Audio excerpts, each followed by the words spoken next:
आज आम आलोचना करबा राहु ग्रह विषय रे। राहु एमिति गोटे ग्रह जदि केउ ग्रह सबुठारु अधिक धनी करि पारे, अधिक लग्जरियस लाइफ देई पारे, से हला राहु। अधिक पैसा देला वाला ग्रह मध्य होची राहु। एवं राहु जदि भल थाए ताहले रोडपति को मध्य करोड़पति कर देई पारे। माने गोटे गरीब लोक को मध्य कोटिपति कर देबो एवं सडन से ऊपर को उठे थाए।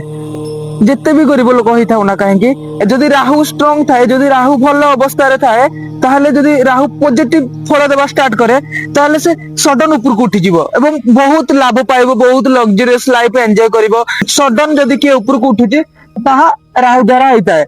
एवं जदि के सडन तल को खसी जाउची मध्य, बहुत धनी हेइतिले मध्य हठात लॉस पड़ी जिबा, हठात पैसा को नेकी प्रॉब्लम हेबा आदि राहु द्वारा मध्य होइताए। एवं राहु जदि नेगेटिव फल दिए ताहले से बहुत सारा लॉस करे थाए, बहुत टेंशन दे थाए, बहुत एंजाइटी दे थाए, बहुत सारा प्रॉब्लम क्रिएट करे थाए। राहु को जदि आपण माने ठीक करिया पई चाहुचंती ताहले आपण बेसी किछि करिबार नाही। केवल सप्ताह को 2 दिन बुधवार एवं शनिवार एई 2 दिन रे जदि आपण माने लैट्रिन बाथरूम को बहुत भलो भाबरे आपण माने सफा सुतरा रखिबे एवं नीट एंड क्लीन रखिबे बुधवार एवं शनिवार एई 2टा दिन।